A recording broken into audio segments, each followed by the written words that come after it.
All right, we look good to go. Hello, everybody, and welcome to the evening. Is January 25th, I believe, 2017, the US vBrownBag podcast.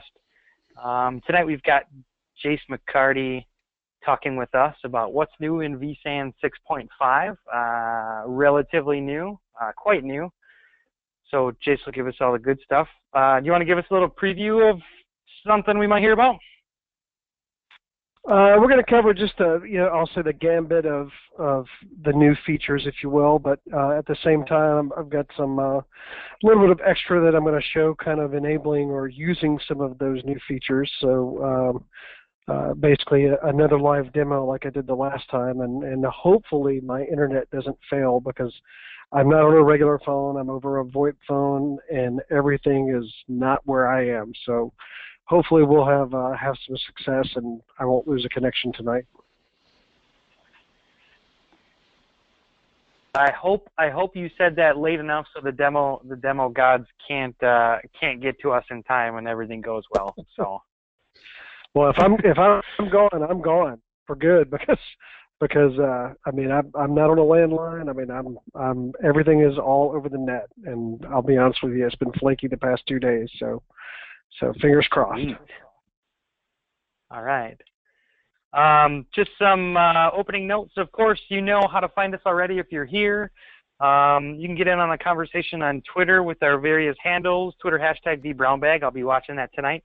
And Brett's with us too. Say hi, Brett. G'day, everyone. Brett. He's joining us doing some co-hosting. We'll be watching Twitter. If you have any questions, shoot them out the Q&A window, and we'll interject as appropriate and get those answered for you. If we can't answer them right away, we'll try to do a follow-up and get them answered. Some of our various shows around the world. On the right-hand side, I won't read those to you. I'm Anthony, along with Brett. And that's all I got for opening notes. So, Jase, if you're ready, I'm going to turn it over to you. All right, I'm going to shut down my Twitter client because it's slowing me down. So give me 1 sec. Okay, so and I am not the most familiar with GoToWebinar, so can you guys see my screen? Oh, there we go. Show my screen. All right. There you go. Rock and roll.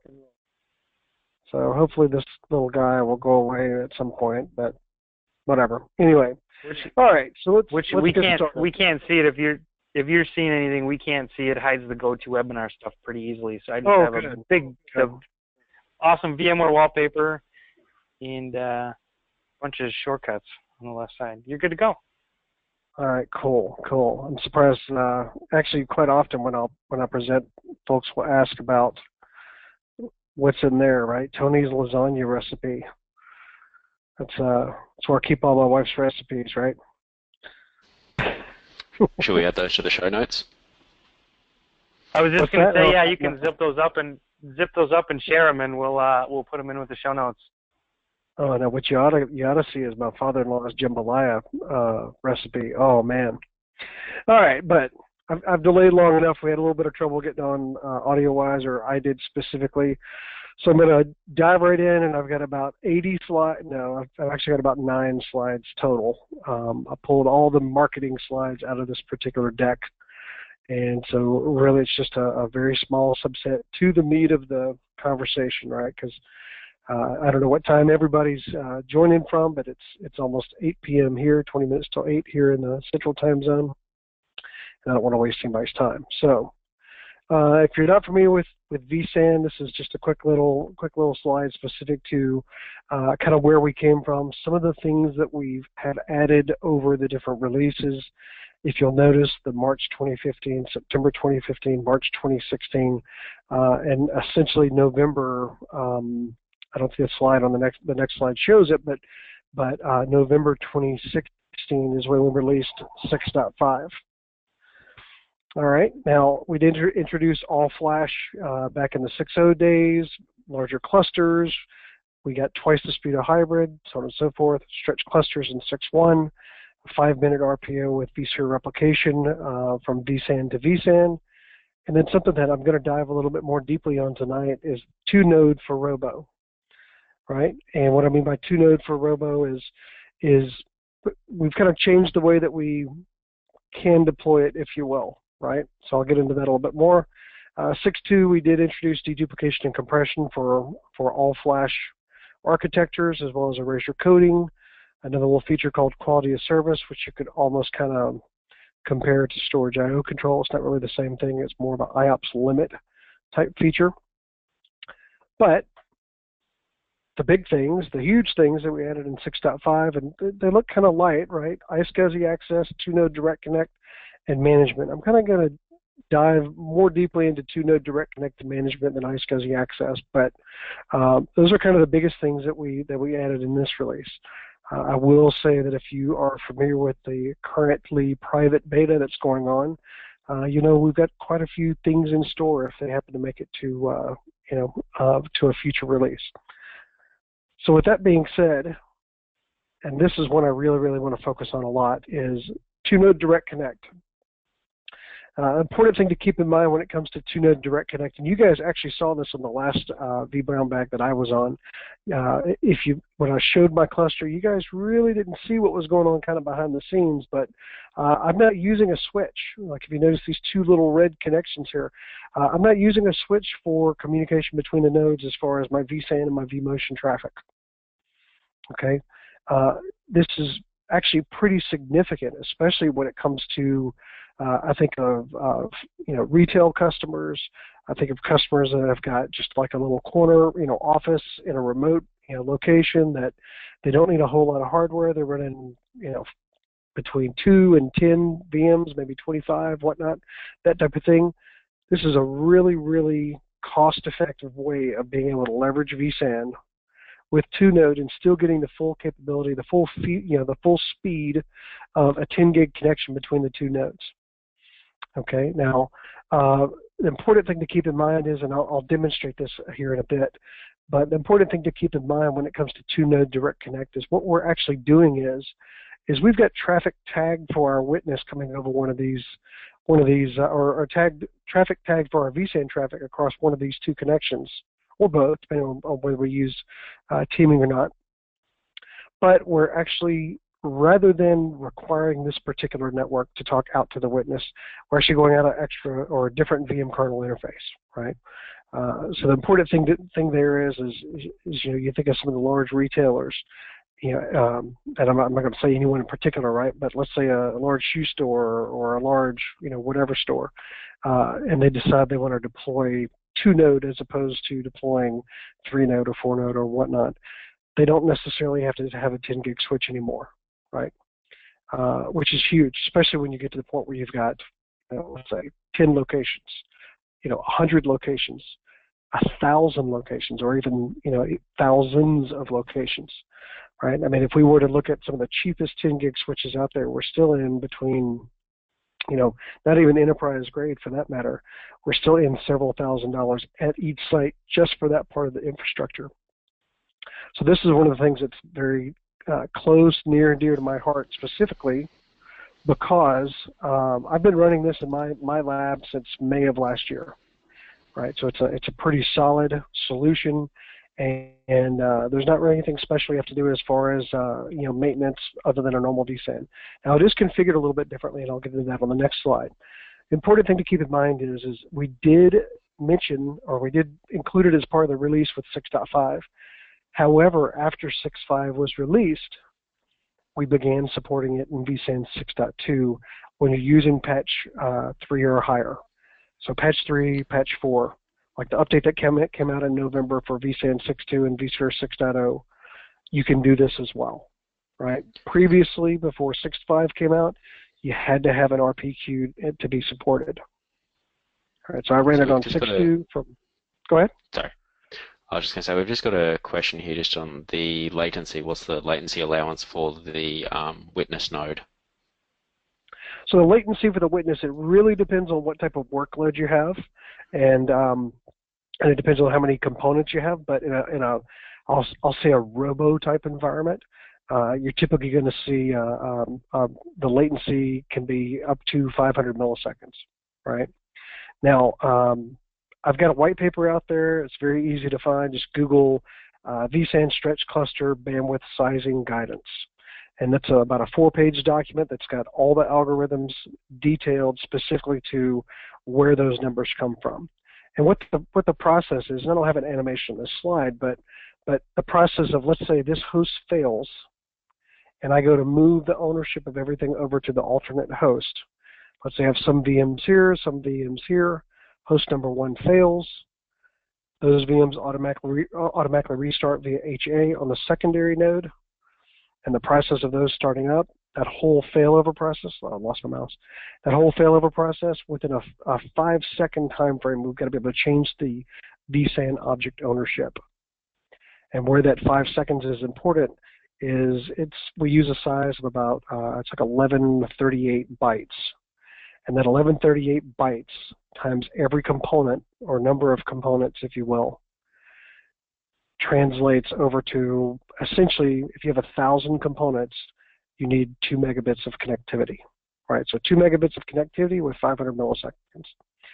Now, if you were to go much larger, let's say you had a very dense 2-node host, let's say you're 2-node quad core, that type of thing, or 2-node quad socket, that type of thing, which we typically don't really expect, and you ran a lot of VMs on it, you would probably want a latency more of about 200 milliseconds as opposed to that 500.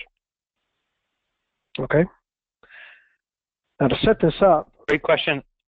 Just before, sorry, I didn't mean to steamroll you. Just before you get going again, I posted a link in the chat to everybody. I think that's the right sizing guide, the stretch cluster bandwidth sizing. Just a little over 4 pages. It's labeled 6.1, but I would assume it's still the same. Correct. Yeah, when we released it, it was current for 6.1, but it is still relevant for 6.2 and 6.5. We just haven't changed the title because of the link, right? Okay, now let's go to the next slide here, and really the process of setting up this 2-node direct connect configuration. Really, I changed this slide up a couple days ago just for the purpose of ensuring that it's noticed. If you notice the 4th piece right there, that set designated witness, that 4th bullet point, VM kernel interface to the witness traffic type. This has to be done one of 2 ways. It can either be done here via command line via iSCSI, or you can use PowerCLI to do it invoking an iSCSI type function, right? And I'll show this in one of my local hosts here in just a moment. And we can go back and we can look and ensure that everything is properly set up by running the iSCSI vSAN network list command. And then we continue through the setup just as though we were doing a normal 2-node config. Now what I'm going to do now before I go into iSCSI, I'm going to look at, where is it? So this is my 2-node configuration right here, okay? It's running a couple feet away from me. If I want to go and I want to look and see, and I've already preloaded these guys to make it a little bit easier, I'll see that if I do an iSCSI vSAN network list, I'll see that I've got VMK2 with vSAN as a traffic type, and then I've got VMK0 with the witness as a traffic type. Now if I go and look at this particular node right here, and I go look at the configuration of it, first time I've logged in using this browser, sorry. If I look at it here and I go to the VM kernel interfaces, come on. Let's see, here we go. Now keep in mind, over here, VMK0 has witness traffic. But in the UI, okay, and here I'm doing, as you can see, 10 gig crossover. But in the UI, VMK0 is witness. If I look at VMK0, I only see management. I don't see anything tagged as vSAN. Now, the important thing to keep in mind as far as this goes is it just hasn't made it into the UI yet. Now, I will say that if you have vSAN enabled on the alternate VM kernel port, you're going to run into problems. Just plain and simple. That's all there is to it. Okay?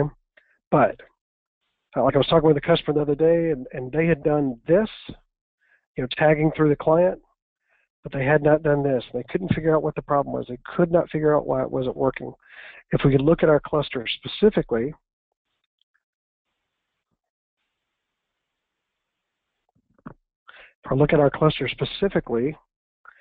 go into configure, and if I look at my, let's say my disk management here, if I make this a little bit bigger,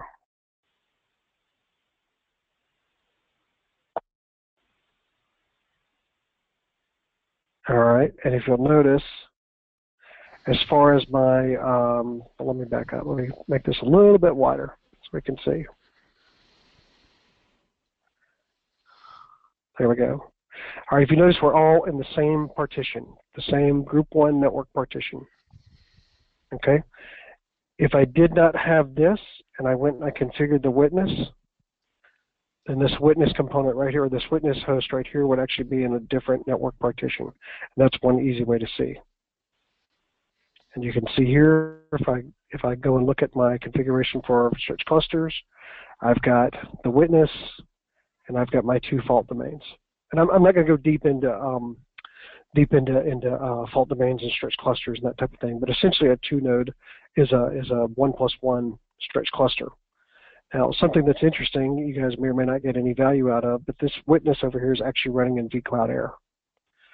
So I have an IPsec VPN up to vCloud Air, and I'm running the witness up there, and it's been up there for probably 4 or 5 months, and I haven't had any trouble. So really, really cool stuff. Just while we're on the witness traffic type, we've just got a question here. So with the witness traffic type, where you flag, where you enable that on the VM kernel port, I've just got a question here. Is it displayed in the HTML5 client, or is it either a web client that does not display that enablement there on the VMK? So I don't think that we're exposing that in the normal vSphere web client. I mean, I know we're not there. I don't believe the HTML5 client has any vSAN functions as of yet. And then also the individual ESXi host client does not display that either. So really the only place that you can find that is either running an ESXCLI command, or you can go and you can run a PowerCLI where you're pulling back the NICs and looking for what type of traffic they have tagged. So that's the only way you can see it today. Now, we have asked that be made present in the web client going forward. I'm hoping that's going to make it into some upcoming release. The big question is what percentage of our customers are going to use this? And I tend to think a lot are, because we've had a huge boom in the number of people that have wanted to deploy 2-node with Direct Connect since we announced it with 6.5. We had quite a few very large customers already doing it with 6.2 with a particular hotfix until patch 3 came out. So hopefully it's going to make it into the interface. Okay. Any other questions? I don't have the chat up, so I can't see them. Or maybe I do. There we go. All right. Moving on. And I'm going to cover briefly iSCSI. I don't want to spend a lot of time on iSCSI. I will say that I don't see a lot of conversations specifically around iSCSI. Now, we added iSCSI support.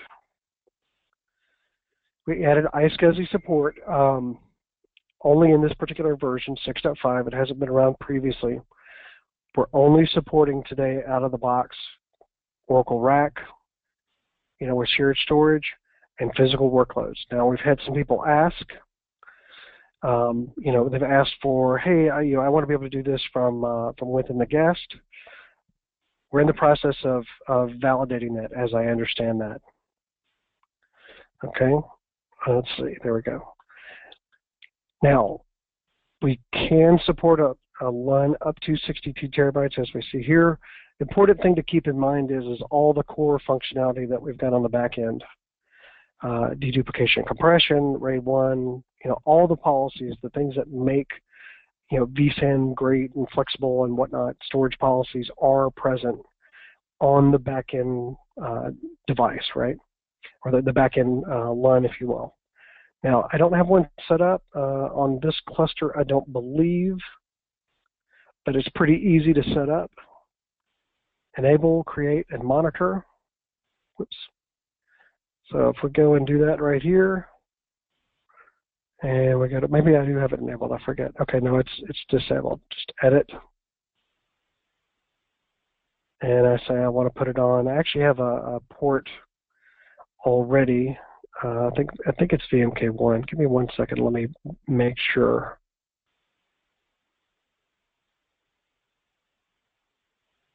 VMK4. I'm sorry. Okay. All right. So let me get back to where I was. All right. Now, important thing to keep in mind is, and like I was working on a cluster a little bit earlier today for one of my colleagues, and I noticed that their configuration was a little imbalanced. I don't know if you guys are like me when it comes to this. I was kind of like this when I was a customer, but if I would go and I would deploy, whatever it was, every host was deployed uniformly. In other words, if I had vMotion set up on VMK2 on one host, it was going to be VMK2 on all the hosts. Okay, that's really kind of how this interface works.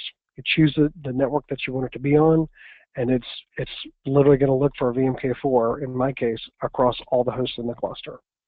Now, this can be on 2-node, it can be on stretched cluster, it can also be in traditional vSAN clusters with 3, 4, all the way up to 64 nodes. We do support CHAP and mutual CHAP, and this is where we can also pick our default policy, if you will, right? So some of the same things that we're doing already in vSAN, but we're doing it kind of under the covers behind the scenes specific to iSCSI. Now I should see it pop up here in just a moment. There we go. I don't have any targets. All right, I don't have any initiator groups either, but let's go and let's create a target. And I'll just go with the default IQN. I don't have any other policy, so I'll just choose the default. I'm not going to put any authentication. And then I can go ahead and, as I'm setting this up, this particular target, I can go ahead and add a LUN to the target. And I can say, and I'll call this, LUN 0, and I'll make it, I don't have a whole lot of space on this cluster, so I'll just say 10 gigs, or let's say 50 gigs. Okay? Oops. All right.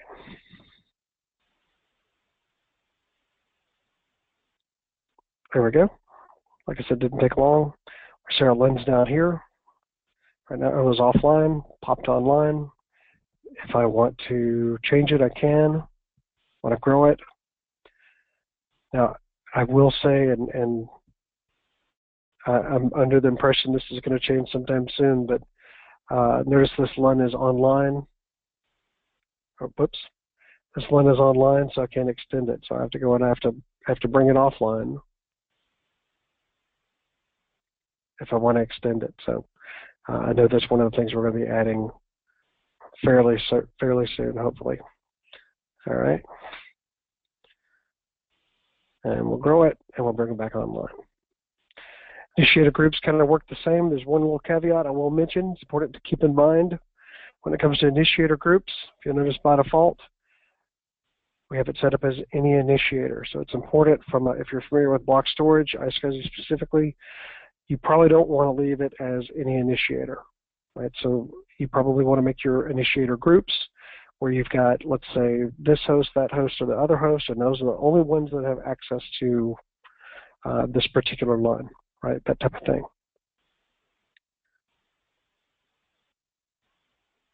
I can create it. I can add members here, that type of thing, right? So here we just have any initiator. So iSCSI is really important thing to keep in mind. I had a conversation specifically around iSCSI and vSAN with one of our larger OEM partners back in November, and I'm speaking to their SEs who are virtualization focused. They've got a lot of products in the storage space. They also do a little with vSAN, and I brought up iSCSI, and they looked at me like, oh boy. You're going to try to pitch us iSCSI, and we've been doing iSCSI for years, that type of thing. And important thing to keep in mind is particular to this feature, iSCSI right now is within vSAN is really geared just toward, I would say, low-hanging fruit. You know, I've got one old server, let's say a Spark box in the corner or something like that, that you know, needs some block storage, and vSAN has the opportunity to present that. We are working on validation with some additional OSs, you know, let's say like Microsoft, for instance, for, you know, different types of clustering with Microsoft. Important thing to keep in mind, though, when it comes to Microsoft and clustering, is they're kind of moving away from that shared storage. They're moving more to like the always-on availability groups and database availability groups, those types of things. So they're kind of getting away from this. This was kind of a particular feature that we added just for the purpose of hitting those low-hanging fruit type requirements. So just before we move on, I've got another question here from Graham. Is there still no vVol support? He's asking if there's vVol support with vSAN. vVol support with the iSCSI feature of vSAN, or vVols with vSAN in general? I'm gonna guess. Hey, this is Anthony. My headset died. Can you guys hear me yet? Yeah, you're back. Yeah. Awesome, cool. General. I think it was just in general. Sorry. Okay. So with that being said, and it's a good question. A lot of people get a little I don't want to say confused, but they're covered simultaneously, but then they're also talked about differently and that type of thing. The important thing to keep in mind is when it comes to vSAN and vVols, vSAN and vVols are really built around storage policies, right? And so many people know me well enough to know that it's SPBM, SPBM, SPBM. To me, it's the best thing since sliced bread when it comes to storage in VMware. Now, that's not just vSAN, and it's not just vVols. It's a combination of both, right? So important thing to keep in mind is, and if you notice, I've got these policies here: vSAN default storage, vVol no requirements, and we've got this new one that was brought in vSphere 6.5, VM encryption.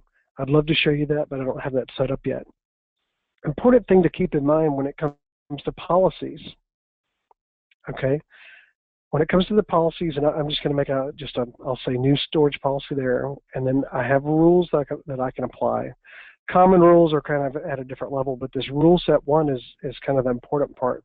If we notice the provider here is vSAN, and I'll show you in a minute why we don't have vVols, but the provider is vSAN in this particular case.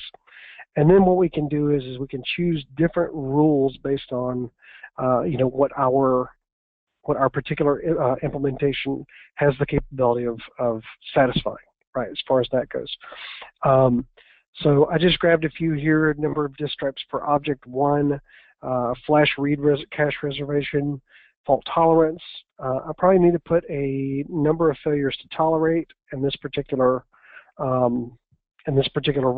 This is going to tell us mirroring, or if we've got RAID 5, RAID 6, it'll say user ratio coding, that type of thing, right? Now, where vVols are a little bit different than vSAN is the rules that we see here with vSAN are particular to the vSAN, I'll say, storage mechanism and construct, if you will.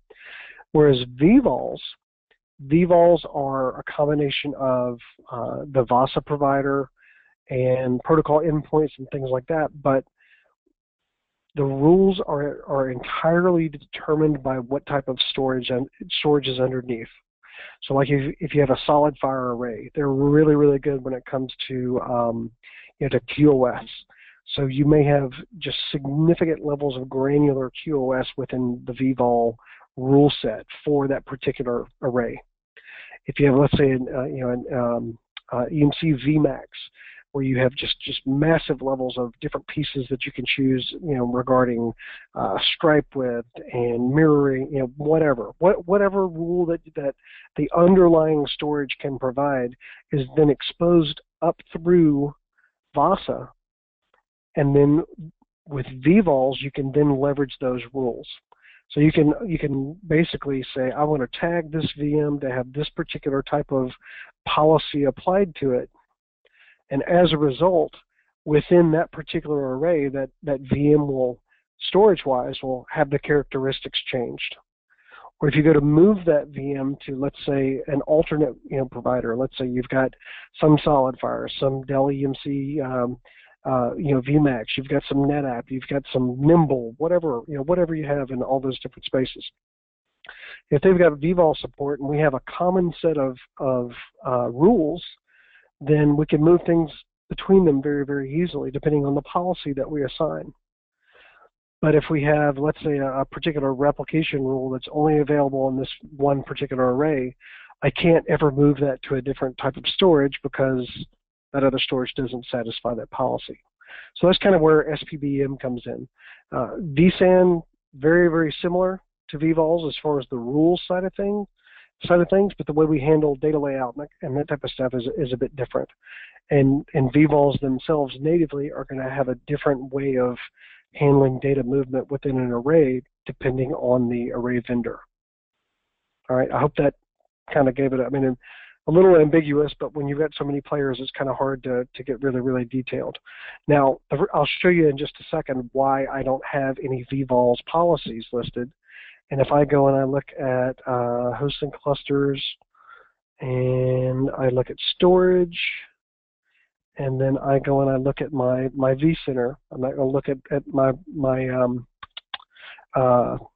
my data centers, but my vCenter itself, right? And if I go to, I'm having to do this from memory, so bear with me because I don't go here often. Yeah, here we go. So I'll go to configure and I'll look at storage providers. And my 2-node config that I have here, we're going to see vSAN storage providers. There we go, once it's populated. So I've got my vSAN storage providers from host 1 and host 2. But then notice I also have the IO filter driver, or provider rather, not driver. Okay, and that IO filter is something that's native to vSphere since I forget which release of 6 we introduced that. Some things like recover point for virtual machines. That's a replication utility or a replication tool that supports using IO filter as a storage provider. SanDisk, I think, has a cache acceleration module that uses the IO filter, that type of thing. Important thing to keep in mind, though, is more rules would have shown up for me if I had a vVol enabled array connected to this cluster. So hopefully that kind of wraps that up. Now, I want to press on and go over.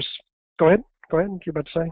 I was going to say, sorry about that. I've got one more quick question just regarding other storage providers, and you talked briefly on iSCSI. Do you have a list of partners that work with that? For example, somebody's asking about our company uses Nimble. Does vSAN play nice with Nimble? Is there a list somewhere of storage companies that you work with? If you go look at the vSphere HCL, if you go to like the HCL page, and I've got this little GoToMeeting in the way, but if you go to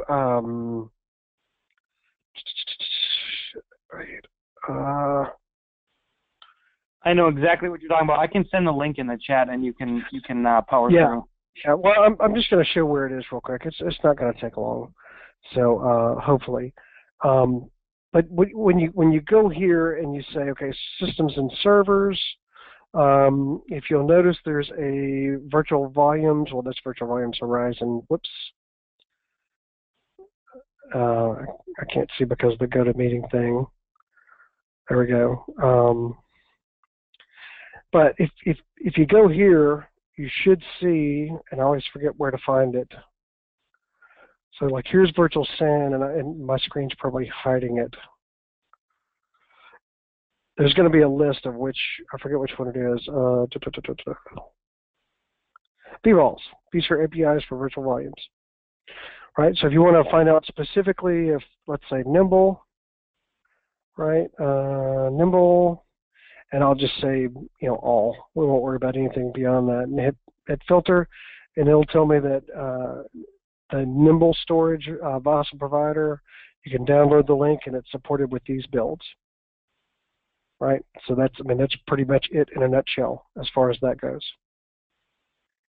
And as you can see, we've got quite a few partners here.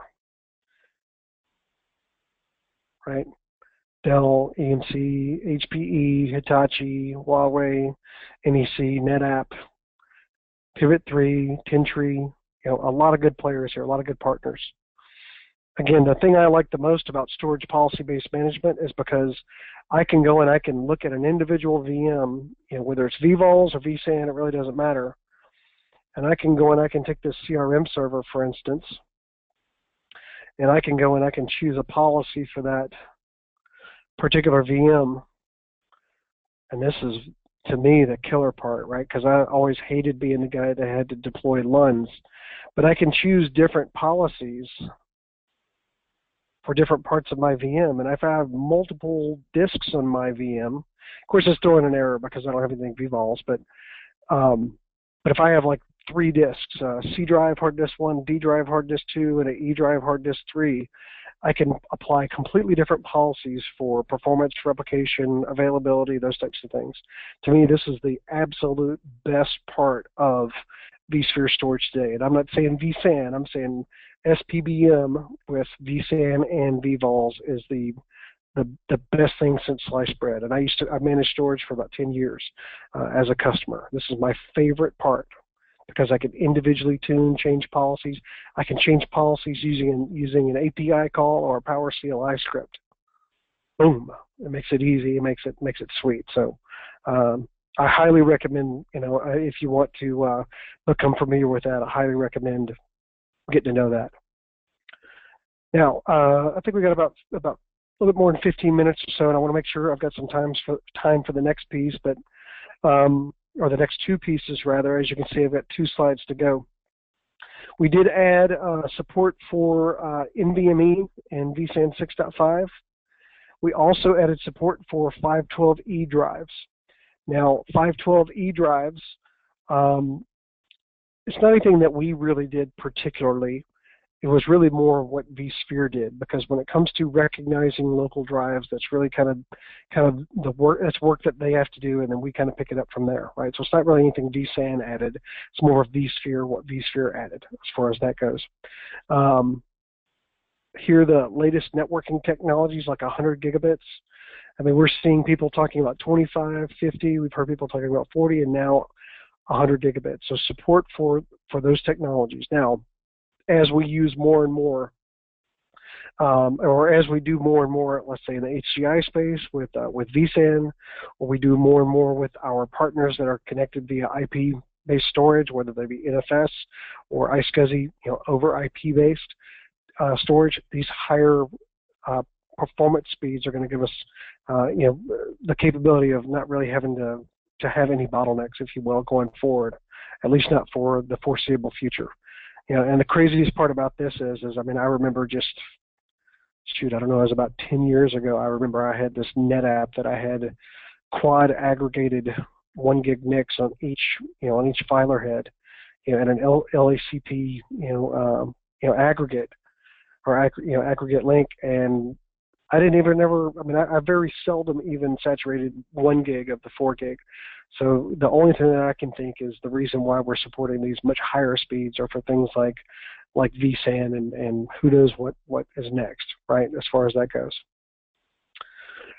All right, and then the last piece, which I do want to show you guys a little bit more, is PowerCLI support. So I'm not sure how many people on the BrownBag are PowerCLI type folks that are PowerCLI centric, but we've added a whole new set of functions specific to vSAN within PowerCLI 6.5 Release 1. In fact, I've got a couple scripts that I've created recently that I'll share, and this is actually in our Wenatchee data center up in Wenatchee, Washington. All right, so I am remoted here. Got a 2-node cluster here. Got a little 6. These are nested, I'll be honest. And I've got my actual physical cluster here, right? But if you notice, if you're a GitHub person, you go there for any scripts. I've got a couple different repositories. This vSAN SC2N. A couple of these I finished up this week. One's called vSAN Witness Deploy. One's called vSAN Witness Replace. And I can connect to See if I can deploy a witness real quick. Really doesn't take long at all. Any additional functionality to PowerCLI always makes me happy. Love it. Well, so yeah, it's funny. One of our big retail customers that's in the process of deploying some 2-node to some of their stores. Hold on one second. I gotta think it at the same time. That's deploying vSAN to their stores. They're like, well, hey, wait a minute. We're interested. Oh, come on. vCSA.vcorp.com. That's it. I can't type and talk at the same time. I apologize.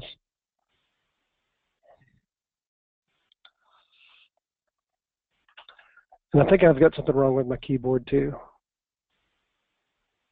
Oh, that's not right.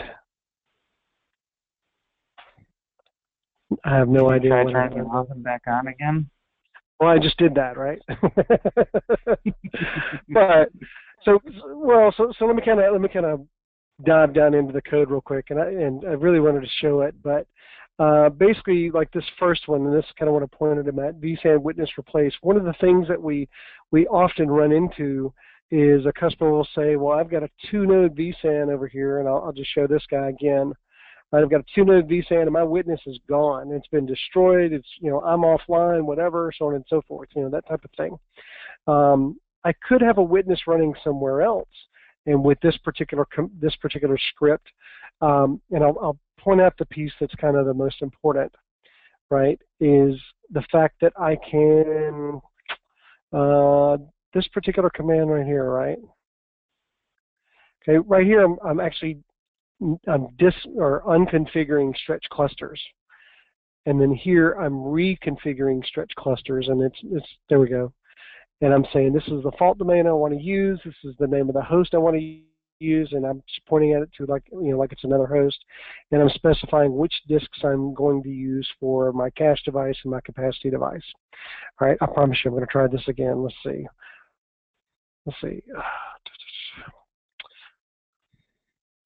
Oh, I know what the problem is. Dadgummit. And Pete Fletcher, if you hear this, I'm gonna get you. Pete Fletcher is one of my teammates, and he had me messing around with my DNS a little bit earlier today, and that's what the problem is. It's always DNS. Yeah, and I've tweeted that a couple of times, right? But Pedro Arrow, I'm out for you, man. You messed me up. So vCorp is my little test server. See if we get some magic here on this time around. Try some good old-fashioned. All right, let's try it again. There we go. So would you say then it's a network issue and not a VMware issue?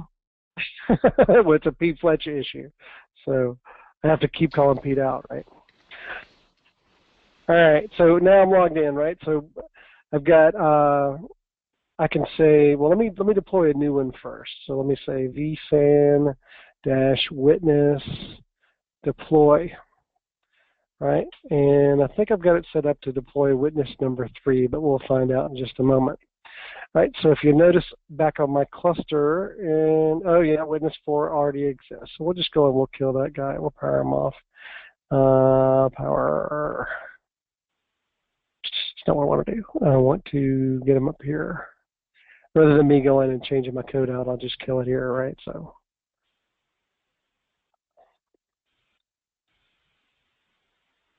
And I was wondering whether or not I was going to actually do a live demo, and I said, well, why not? So I think there's a lot more fun when you do a live demo than when you just have click-through slides and that kind of thing. So because you never can tell what's going to happen, like today. All right, here we go. Plus, you always learn a little bit more. I do. Going into a broken environment or something's wrong, it always makes you think that extra step. Yep. Okay, so this particular script, I'm not asking for any parameters or anything like that. If you notice, of course, this witness 4 is probably going to take a minute to get rid of it. But which may cause my script to fail, right, because it hasn't disappeared yet. But notice that this VM is powered on, or is connected. It's powered on.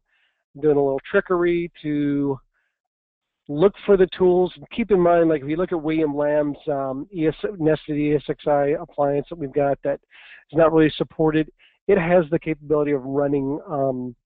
You can input as far as the configuration parameters, your IP addresses. Our vSAN witness, you cannot do that today. We've asked for that as an enhancement, but you can't do it today. So what I'm doing here is I'm actually deploying this witness using the import vApp commandlet, and then I'm powering it on. Once it's on, I'm waiting for the tools to start running. Once the tools start running, I then go and use an invoke VM script to go and assign the IP addresses for the VMK0 and VMK1 interfaces, and I can even add static routes, which are one of the requirements sometimes when it comes to the witnesses, right? And this takes just a minute, so I mean I'm not gonna hang around for it. But important thing to keep, and we'll come back to it. But important thing to keep in mind is we can very easily, with some modification of these scripts at scale, deploy vSAN, whether it be 2-node or a stretch cluster or whatnot. Now, if you haven't looked at these particular commandlets, I highly recommend that you take a look. And the easiest way to see them is to do a git-command. And if you just do an asterisk vSAN, close asterisk, you'll see some of those that have already been there and some of those that are new. Now, one that I really like is test vSAN cluster health. I was working on that one a little bit earlier today. And where this is a very, very useful one, like this customer that I was working with was in the process of doing an automated deployment script. They took some of my code for some of the things they're doing. They had some of their own code for the other. But anytime you go and do a deployment, you kind of want to see what the health is of something after you deploy it, right? So if we connect to our actually, see if this other guy is free now. Nope, not yet. All right. Oh, and I'm even checking to make sure that the name that I pass and the DNS name matches here. Using old function there, but notice setting up NTP and everything, right? So it's the whole shebang as far as deploying the witness. Now, if I say, let me go and get vSAN cluster health equals, and what's the command? Put this guy over here, and I say git, or I'm sorry, it's actually, before I do that, let's go and let's do a test-vSAN cluster health.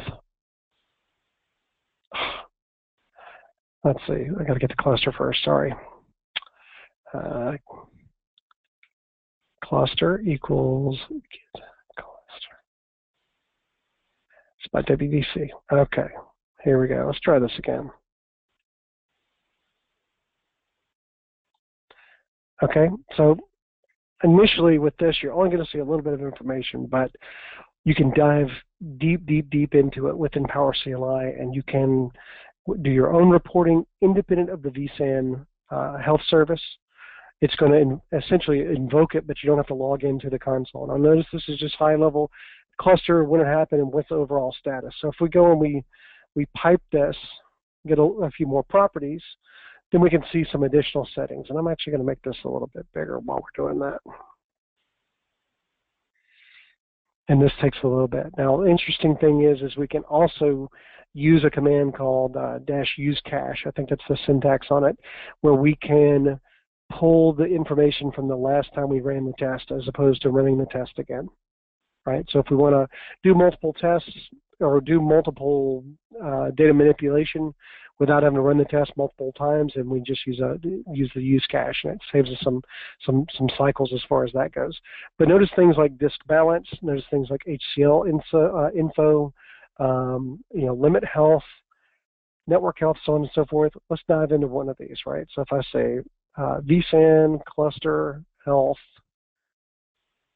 equals git.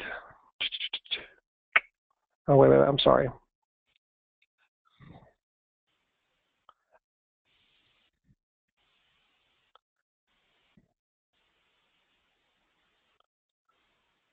Okay, it'll take it a second, just about as long as we did just a moment ago, unless I had used the dash use cache. But notice most of these little items here, right, like this HCL result IMP and vSAN host disk, these aren't really readable to us.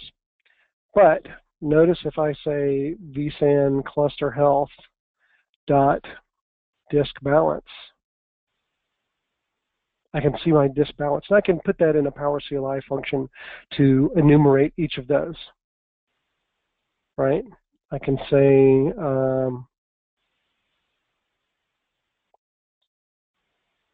network health. I can go even further here. If you notice network health, let's say network partition, right? This one right here. That looks like I can go further.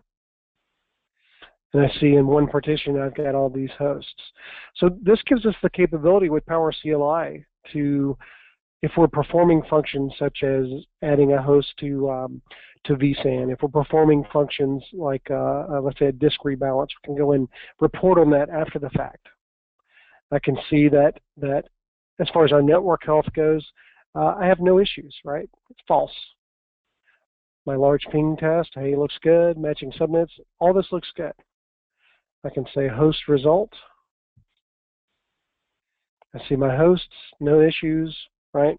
So this stuff previously was a lot harder to get to with vSAN. We had to do some really I'll say difficult and sometimes custom code kind of fronted by PowerCLI to be able to make some of these things happen. And this is, to me, this is one of the most exciting pieces of vSAN specifically, is the fact that I can go and I can replace a witness all programmatically with PowerCLI, right? If I go and I look at some of my settings over here, I can go and I can, like here's another one. This is not particular to some of the new things, but I can go and I can set swap files to thin on vSAN, right? So all these individual pieces that before really took a lot of custom code and Python and whatnot. If you're like me, I mean, I grew up IT-wise, managing Windows 3.1 back in the day, and Windows is pretty easy to run around and easy to manage. When PowerShell came out,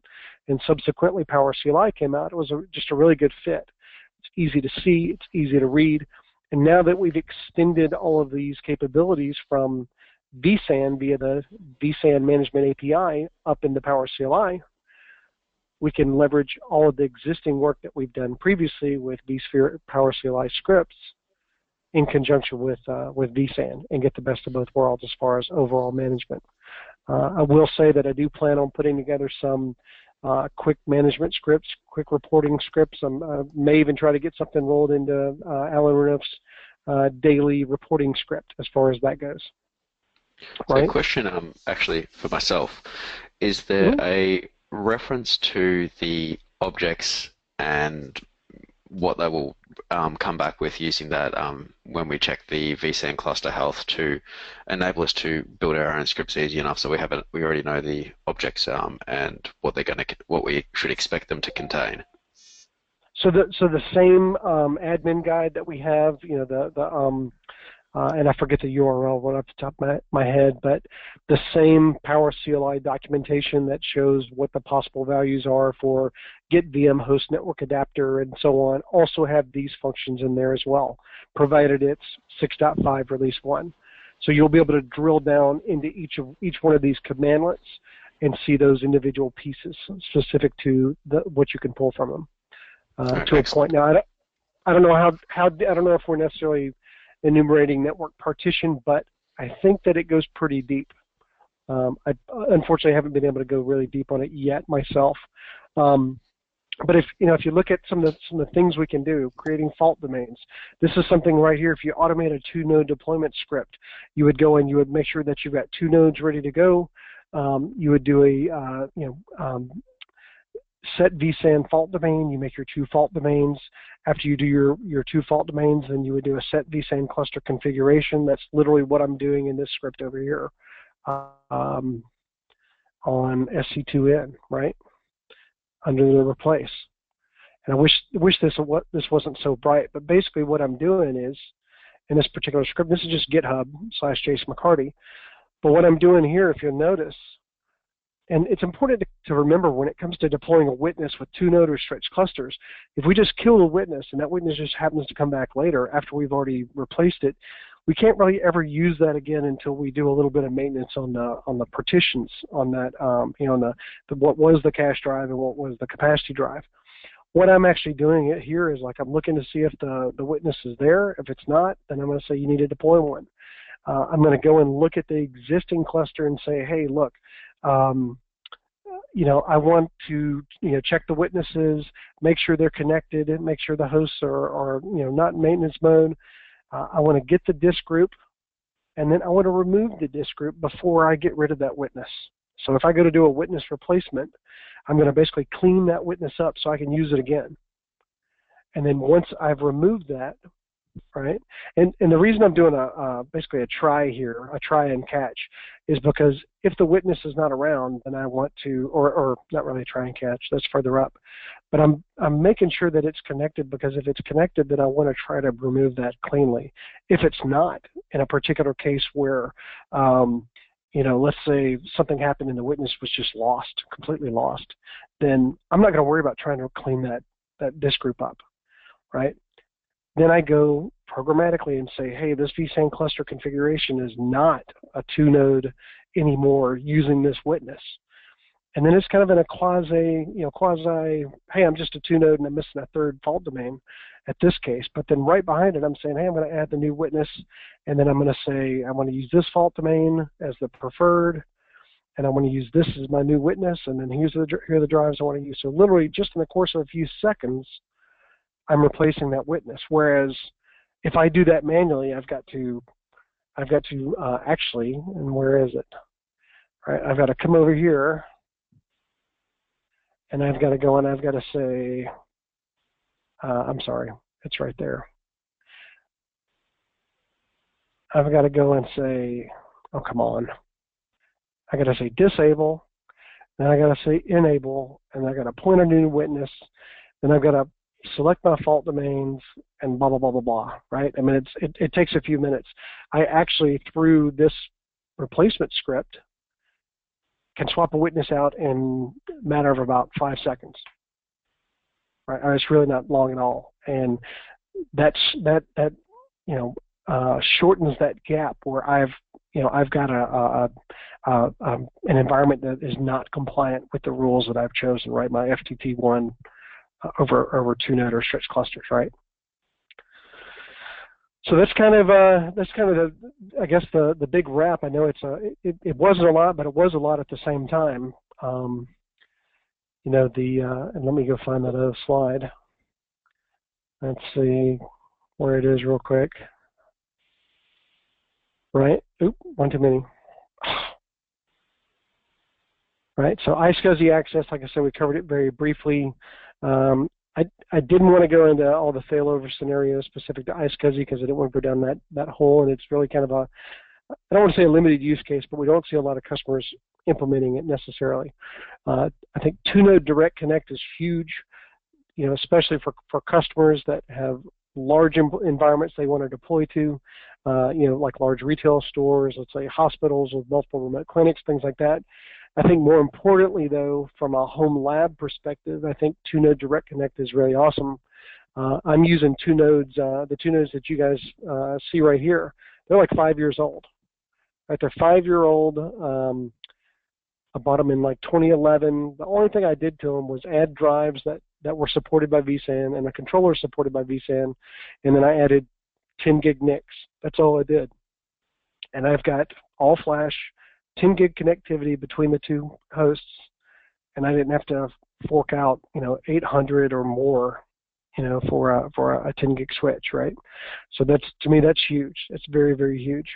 And then, you know, I think it demonstrated some of the management specific to PowerCLI, some of the new benefits that we have specific to, you know, enumerating and being able to really orchestrate and automate via the PowerCLI method. your environment, right? So do we have any, let's see, I'm looking for the chat window. Do we have any more questions? Anything that I might have missed? Or nothing else that I see right now. I posted a link to your GitHub repo on the chat window, so anybody watching, Jase McCarty / vSAN SC2N. So you should be able to click on that and get to it. Go ahead. I'm just saying git command. I didn't. That was a new one. I didn't realize you didn't the git command. Oh yeah. Well, like that I customer didn't know. today. Go ahead. Yeah. This customer today, he's like, hey, can you tell me how I can pull the health? I mean, the stuff that we just went through. Said, hey, do you know I can get health via PowerCLI? I'm over here in the Ruby console doing all this kind of rigmarole. And I said, yeah, try test vSAN health. And he tried git-vSAN asterisk. He didn't do an asterisk vSAN asterisk, and then I showed him the git command, right? Git command. So yeah, I was doing PowerShell back in the 1.0 days, so I just kind of put it down for a while, and since I've been here, I picked it back up.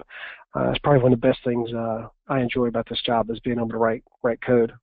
Those two scripts that I showed you guys, the replace witness and deploy witness script, those two scripts, I had a customer, had an internal request for, somebody said, hey, look, I got a customer that's got 80 witnesses that they need to be able to replace very, very quickly. How do they go about doing that, right? And I just want to show you guys that this particular VM, and like I said, we don't expose a lot of stuff on it, but if you look at the VM kernel adapters here, you'll see that I set the IP address on both of these guys. And if you look at the default TCP/IP configuration, I set preferred DNS. I set additional static routes. I mean, all this stuff can be done via PowerCLI. The great thing is being able to use all the stuff we've been doing for so long on vSphere and on Vue and some of the other products that we have. Now we can also incorporate vSAN into the mix. So I'm happy as a clam, right, as far as that goes.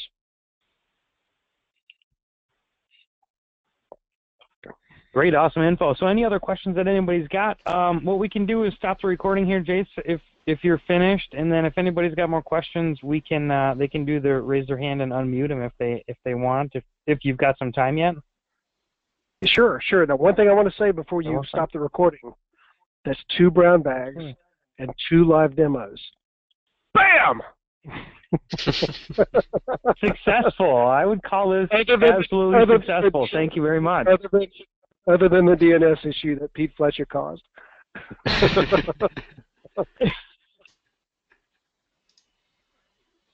No, we've had some demos that don't fly at all. There was an entire presentation that was a demo, and the demo was broken, so we kind of improvised the whole thing in the past. So, no, this is awesome. Well, deploying this witness right here. I mean, I spent probably 3 days on that. I mean, getting all this networking right, that type of thing. Now, and the scripts that I've written are, you need to test them, that type of thing. But it's a good foundation showing you what you can do with PowerCLI.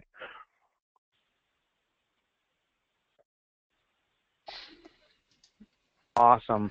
So if there's no questions for the recording, what I'm going to do is go ahead and stop. So thank everybody for joining tonight. You can find us later on YouTube and iTunes. It's free, watch and learn, all the good stuff. Brett, anything else you want to add? No, I'm all good. It was an excellent presentation, and yeah, really enjoyed it. Much appreciated. Good.